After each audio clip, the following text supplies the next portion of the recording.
Aleluia! Uh! Obrigado, grupo.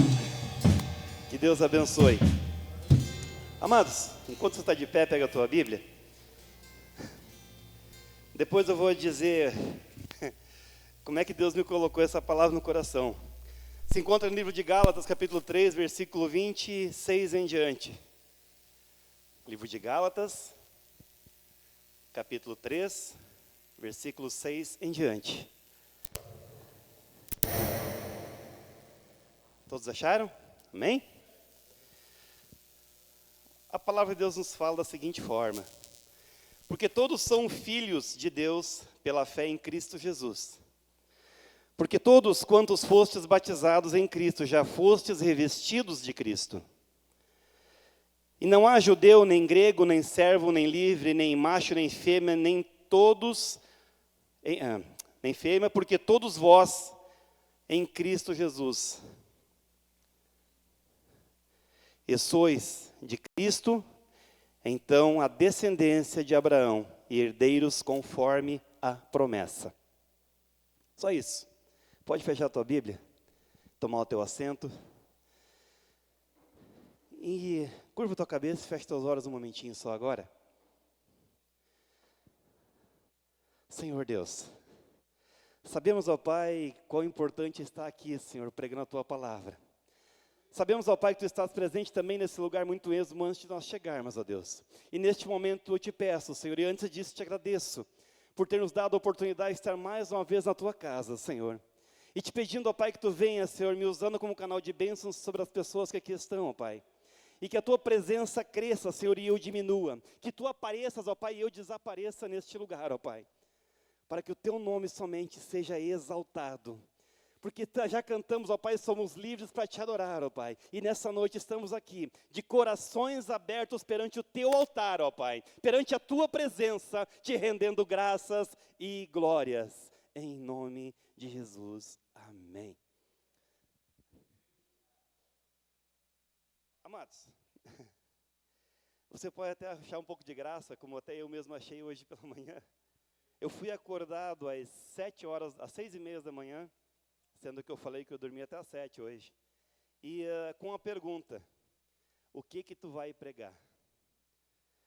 É irônico, né? Alguém em sonho te perguntar o que tu vai pregar. E eu confesso que ontem à noite eu não tinha nem pensado sobre isso ainda. Eu ia levantar hoje de manhã para estudar sobre a palavra. E eu prontamente respondi: eu vou pregar sobre a igualdade de Deus. Gente, nós somos, felizmente, somos falhos, temos que aprender muita coisa. E eu confesso que eu não sou uma pessoa que conhece as escrituras de trás para frente e de frente para trás. Eu não sei nem onde é que eu acharia esse título na Bíblia. E a minha curiosidade foi tão grande que eu levantei, sentei, fui no telefone, minha Bíblia, e pesquisei igualdade de Deus. E abri diretamente nessa passagem. Nunca preguei sobre Gálatas. Eu não sei o que o Senhor tem para falar conosco e comigo. Mas eu tenho certeza que é algo do coração de Deus nessa noite para nossas vidas. E lendo e estudando um pouco sobre isso, Deus me falou que algo de errado está acontecendo no meio cristão. Eu não estou dizendo em nosso meio principalmente, mas no meio cristão todo. Durante muitos anos, pessoas se converteram não somente pelo amor a Deus, e sim pelo medo de que Deus tinha a fazer nas suas vidas. E depois eu vou ler uma curiosidade para vocês ali que eu estudei também. O livro de Gálatas fala justamente sobre isso, que Paulo escreve aos judeus e cristãos que eles estavam se desviando de Deus por causa da lei de Moisés. E muitas vezes, nos nossos dias de hoje, nós desviamos da presença de Deus com coisas aleatórias da nossa vida. Com ensinamentos cristãos que o mundo está oferecendo, com facilidades cristãs que o mundo está oferecendo. Isso já foi falado várias vezes aqui na igreja. A comodidade de nós estarmos em nossa casa, sentirmos uma pregação e sentimos a presença de Deus, é muito melhor que sair de casa, do nosso conforto, do ar-condicionado e vir para a igreja. E eu te confesso que domingo passado eu não estava aqui, me perdoe os irmãos, que a gente teve um imprevisto no nosso carro, e ele resolveu parar o coração dele de uma hora para outra. E me trouxe à mente justamente isso. Por que eu mesmo assim não estive na presença de Deus? Por que que mesmo assim, eu chegando em casa, dava tempo de vir até aqui, eu não vim?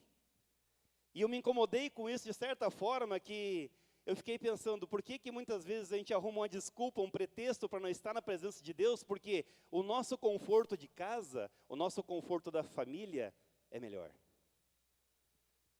Por isso que a gente fala, quando a palavra fala para a igreja, primeiro fala com o pregador. Amém? Que coisa boa isso, né? A pessoa que está ouvindo pode dizer assim, mas bem feito, o irmão está levando na orelha primeiro. Não, gente. Deus fala conosco, Ele nos ensina de formas que a gente sequer imagina. Ele fala comigo e contigo de maneiras que você nem pensa. E quando Deus me acordou hoje de manhã com essa pergunta, e eu tenho certeza que foi de Deus mesmo, o que que tu vai pregar? Sobre o que tu vai falar?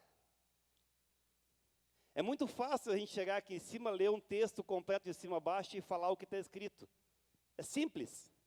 Mas onde está nessa atitude o temor de Deus? Onde está o medo daquele Deus que nós servimos? E quando eu falo de medo, sim, temor de Deus é medo. Só que é um medo bom. É um medo que você tem de magoar alguém que você ama. Isso é o temor de Deus. Quando se fala em temor relacionado a Deus, é um medo bom.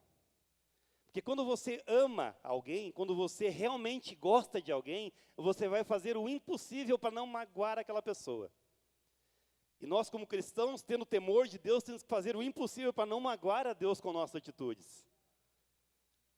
E eu me senti tão mal de não ter vindo no domingo passado, que eu realmente senti que essa palavra era para mim. Eu, de certa forma, ou indiretamente, eu magoei a Deus com a minha atitude de não estar na igreja, não estar na presença dEle. Sendo que quando a gente estava lá em Caxias, a 90 quilômetros de casa, o carro estava estragado, eu falei, o carro vai chegar até em casa. Com o motor batendo, quem tem carro sabe o que é isso. Parecia uma pedreira. E eu disse para a Débora e para a mãe, nós vamos chegar até em casa. E a gente chegou até em casa. Eu guardei o carro dentro da garagem, o mecânico veio buscar ele, levou rodando até na oficina. Porque o Deus que nós servimos, Ele provê coisas dos mínimos detalhes. Ele nos leva a lugares que a gente fica até meio abestalhado de falar, mas a lugares impossíveis. Como eu, no caso, sou pecador, não vou dizer que ninguém é santo, não sou também. A gente tem as nossas dúvidas, né? Mas Deus fala conosco e nos tira essas dúvidas do coração. Ele sempre provê algo para a minha e para a tua vida. E nessa passagem de Gálatas, quando Jesus fala, porque todos fostes batizados em Cristo e revestidos com Cristo. O que é o revestimento na tua cabeça, amados? O revestimento nada mais é que algo que nos cobre. Então nós somos cobridos pelo sangue de Cristo. Nós somos remidos por Ele. Ele morreu pelos nossos pecados. Ele morreu para que eu e você tivéssemos a chance, a oportunidade, a liberdade de estar aqui hoje adorando a Ele. Para que nós tivéssemos força em nossos pés de dizer, Cristo, eu te amo. Deus, eu te adoro. Porque nós temos uma meta assim, nós temos um alvo que é a nossa salvação. Nós temos que buscar a nossa salvação, mas não a custos de medo, de inseguranças. Não, nós temos que crer que Deus, o Deus que nós servimos, Ele é sim o Deus do impossível, hoje, agora e todo sempre. Ele não fez os milagres lá do tempo de Cristo e não vai fazer agora, Ele faz milagres. A gente já presenciou vários aqui na igreja. O simples fato de uma vez um pastor dizer que se Deus me converteu, eu convertia qualquer um, né? Eu e você somos um milagre. Quando acordamos de manhã, quando respiramos, já é um milagre de Deus. Quando alguém te disser bom dia, você responda bom dia. Não faça que nem eu fazia antigamente. Vamos ver, conforme vai ser o dia, vai ser bom ou não. Até que um servo de Deus me falou, se você acordou de manhã e respirou, dê graças a Deus por isso. E desde então eu comecei a tomar para mim essa atitude e dar graças a Deus em tudo. Quando nós fizemos essa campanha na igreja de 12 dias corridos, eu tenho certeza que muitos de vocês fizeram um propósito com Deus. Amém? Eu fiz um propósito, ou vários propósitos, né? De mudar, de ser mais fiel, de ser mais presente, de ser mais dependente de Cristo. De não confiar tanto nos meus braços, nas minhas mãos, nas minhas pernas, deixar que Deus faça uma grande parte. Para não dizer tudo, porque às vezes a gente desconfia, mesmo assim, né? Mas a gente tem que ser moldado aos poucos. E um dos propósitos que eu fiz, e estou sendo fiel, graças a Deus, e vou continuar sendo, independente do que acontecer. O inimigo vai se levantar. Ele vai te tentar, ele vai tentar você de qualquer forma dizer você não vai conseguir. Ele é o principal nosso acusador, gente. Ele não dorme, ele conhece as nossas fraquezas. Mas por isso que nós somos lavados e remidos pelo sangue de Cristo. Para vencer essas fraquezas, para vencer esses obstáculos, que muitas vezes impedem nós de chegarmos na presença de Deus. E foi falado nesses 12 dias que muitas vezes a gente está dentro da igreja com a cabeça lá fora. Já aconteceu contigo isso, amém? Já, né? Quem nunca? E por que que isso acontece? Porque nós não estamos acostumados a descansar em Cristo. Nós não estamos acostumados a depender de Cristo. Nós não estamos acostumados a, que nem foi feita uma peça de teatro aqui uma vez, a deixar o banquinho e deixar Cristo sentado no banco e dizer, ó Deus, resolve, é contigo.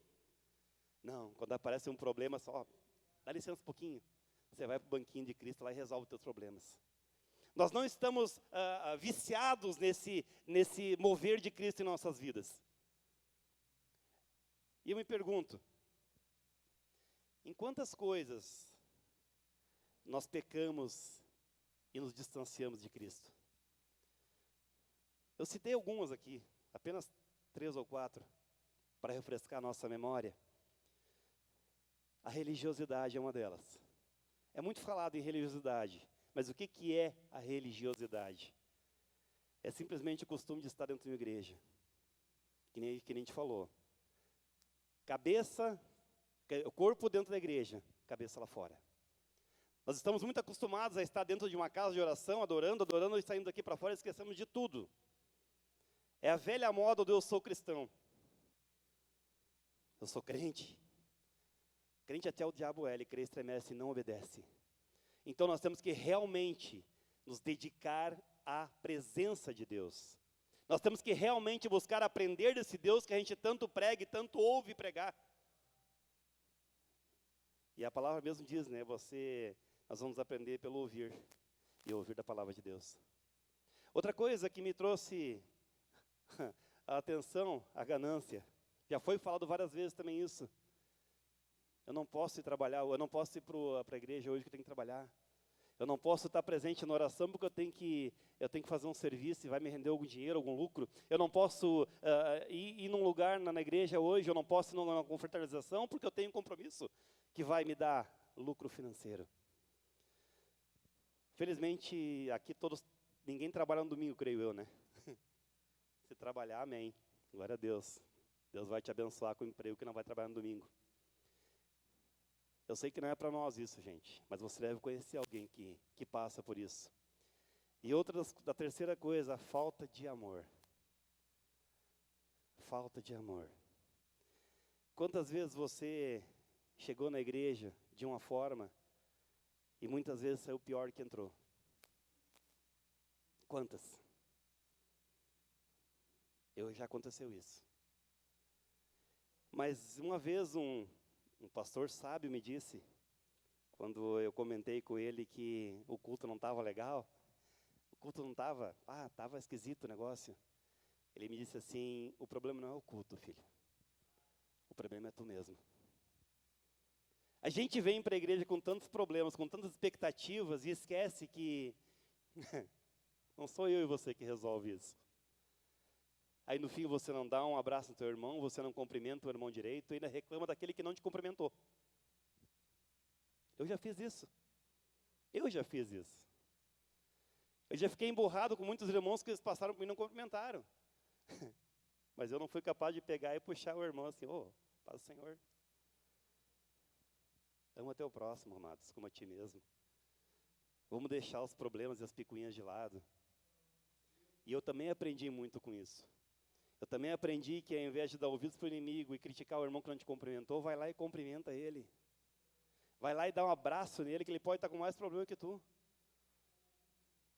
Amar ao próximo. E para encerrar, queridos, eu sempre gosto de ler uma coisinha curiosa, que depois eu vou ler ela. Temos que deixar toda e qualquer distração que nos afaste da presença de Deus de lado. Temos que deixar os problemas que nós temos, as dificuldades, que Deus resolva. Eu sei que muitas vezes alguém fala para ti, Deus não está nem com o teu problema. Está sim. Quando você realmente entregar os teus caminhos para Ele, os teus problemas são os problemas dEle. Quando você realmente disser, Senhor, eu estou aqui para te servir, os teus problemas quem vai resolver vai ser Deus. E nós temos provas várias, inúmeras dentro da igreja sobre isso. A irmã Luciana mesmo fala que Deus sempre proveu o alimento para o lar dela. Por quê? Porque ela trabalhou sempre também, claro. Mas quem é que deu trabalho para ela? Quem deu a saúde para ela? Quem deu a saúde para mim e para você trabalhar? Foi os médicos? Não. Foi teu pai e a tua mãe? Também não.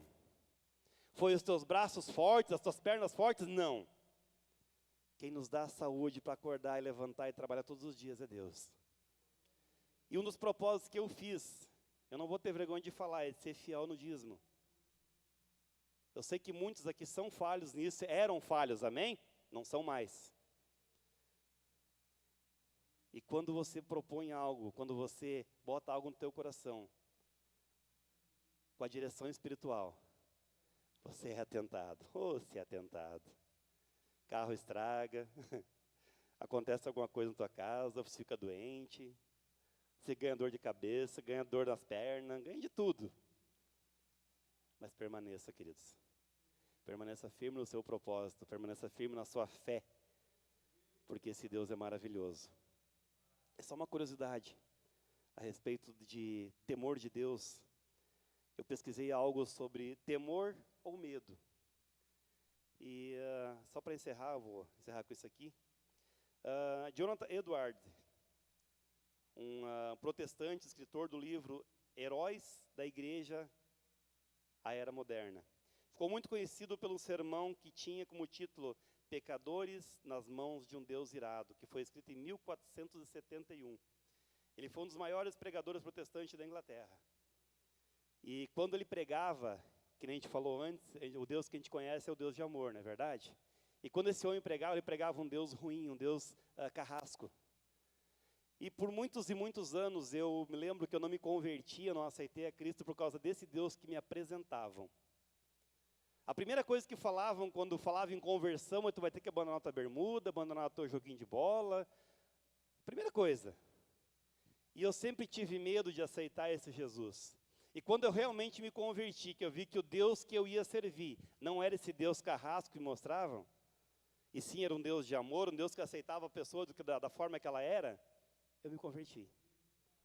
Sem conhecer o pastor da igreja, sem conhecer a denominação que estava, sem saber de absolutamente nada, eu me converti. Eu aceitei a Cristo. E eu nunca esqueço da pessoa que me fez o convite, exatamente 2 meses antes. A irmã Cleusa, minha mãezinha na fé, ela lançou esse convite e eu tenho certeza no coração dela, disse, eu não sei se ele vai, mas eu vou convidar. E no dia 19 de janeiro de 2008, eu aceitei a Cristo. No terceiro dia de 3 dias de congresso que teve no CIEP. E desde então eu nunca pensei sequer em largar da mão desse Deus que eu sirvo. Nunca pensei em questionar a minha fé. Porque eu sei que o Deus que me colocou onde eu estou hoje, não aqui em cima de um púlpito, não num trabalho bem remunerado, mas quando Deus me colocou no lugar que eu estou hoje, de um bom filho, de um bom esposo, de uma pessoa amiga, de ter vários amigos, e de repente tem alguém que tem a queixa de mim, eu não sei, mas se tiver, amém também. Esse Deus que me colocou aqui é um Deus de milagre. Porque do jeito que eu era, gente, a Débora sabe, ela sofreu um pouquinho, mas está aí. A minha mãe também. Do jeito que eu era, só Jesus na causa. Então, por isso que hoje eu não tenho vergonha de adorar a Deus, não tenho vergonha de cantar alto, não tenho vergonha de cantar até desafinado se for. Eu sei que eu não sou o cara mais afinado do mundo, mas eu não tenho vergonha de adorar o Deus que eu sirvo. Eu não tenho vergonha de falar desse Deus que me transformou e pode transformar qualquer outra pessoa. Mas para isso, eu tive que aprender muitas coisas, e uma delas foi entregar a minha vida totalmente a Ele. Depender totalmente de Cristo. Eu estou aprendendo isso ainda, mas ninguém é perfeito nessa terra. Nós temos que aprender todos os dias de nossas vidas, amém?